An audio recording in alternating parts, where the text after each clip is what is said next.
What's going on YouTube? Jim Gordon here, and welcome back to another edition of my DC comic book reviews. And in this video, we're going to talk about Night Terrors Detective Comics issue number 2. This one is written by Dan Waters with art by Riccardo Federici, and this one takes place after the events of the previous issue, where Jim Gordon was basically like, I don't know what you call, like, he's falling to pieces, literally. Like, he touches something, he's like kind of shattered like glass, like he's just kind of made of glass, if you will, and he has to face off against like these nightmarish creatures or whatever from these fifth dimensional demon beings known as the Pentapriest. This is basically just Hellraiser crossed with DC Comics. So it's like in the middle of this Night Terrors event, these weird beings known as the Pentapriests come in, and they're basically, to me, like Cenobites, and three people kind of come for like various wishes. There's knowledge, there's power, and there's like wealth.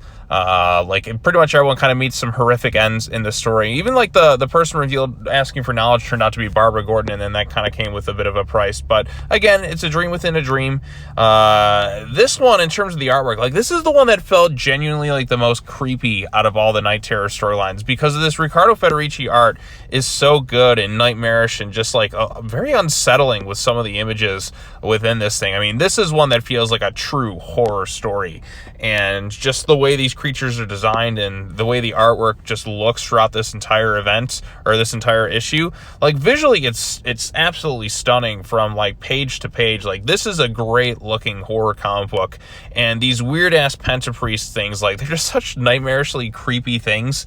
Like I said, to me this is the equivalent of DC crossing over. It's like taking the Elm Street concept and then adding in the Cenobites to it. That's what these Pentapriests remind me of. And then of course Barbara Gordon's brought into this thing, and I'm not sure if this is really her dream or a dream within a dream or whatever.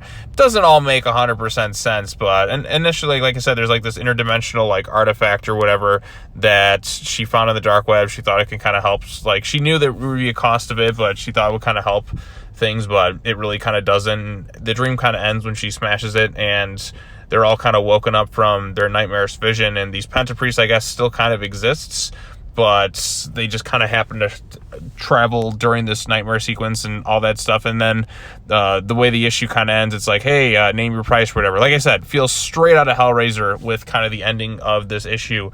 Not sure how much it's really going to like build up in terms of like insomnia and all that. It felt like the story just kind of wrapped itself up. This is just, it doesn't really tie too much into Night Terrors. Like it exists within it, but it kind of like allowed for this really creepy two-part storyline with Jim Gordon just kind of shattering like piece by piece. So maybe some elements of it'll come back into later storylines, but all things considered, yes, this one didn't really do much to advance the Night Terrors narrative. And I feel like Babs has been kind of all over the place. Like she appeared in like Nightwing, she appeared in like Poison Ivy. Like she's appeared in several of these different like nightmarish visions, if you will, and they all felt like distinctly like very different. Like the Nightwing one, she's basically like just Oracle and a robotic version of herself, and then here she's in this thing.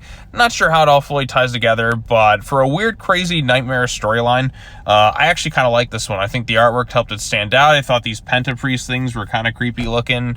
It felt very reminiscent of Hellraiser, as I've stated before. And yeah, if you're looking to like just get the essentials of like what's Night Terrors and like how does it all add up and all that, you're not going to really get anything I think too much out of this one in terms of like some big revelations that really kind of add to the overall Night Terror storyline, because again, this is kind of like the Nightmare Wave happened. These Pentapriest demon things or whatever are aware of it, but like they kind of took this opportunity to kind of like play around with some mortals, unsuspecting mortals, and we got some weird like nightmarish stuff with it, you know, with Sorrow and all that.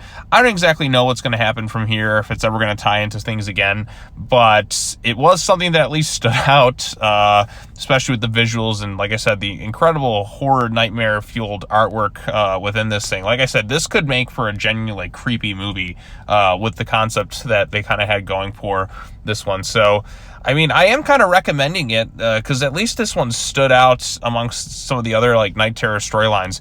Yeah, it's not something that I consider absolute essential reading for this event, but something that was just outright kind of freaky and kind of creepy. Like this one did the job. So yeah, this one is one that felt like a genuinely horrifying-esque nightmare where, again, I don't really get scared by comic books, but there's definitely some creepy ass shit in this thing. So kudos to the issue for that. So at least like there's some genuinely creepy stuff going on in this thing that felt a little unsettling. This one really felt like the most horror within this like horror comic book event. Yeah, Night Terrors is a bit excessive, but if more of them kind of were in tone with this thing, then would really like stand out more in terms of like this horror event or whatever. But yeah, so anyways, that's all I really have to say about this particular issue. If you have any thoughts on it, let me know what you think in the comment section down below. Be sure to like this video, share it with your friends, subscribe to the YouTube channel for more content, hit that bell for notifications. I will be back again to talk about the rather confusing Harley Quinn storyline, and then after that, I'm sure I'll get to the Titans one. Maybe I'll get that one out tomorrow or whatever, so I just want to get at least this one and the Harley Quinn one done, and then we will move on from there. So anyways, that's all I have to say. As always, take care now, bye-bye then, and I will see you all in the next video. Peace.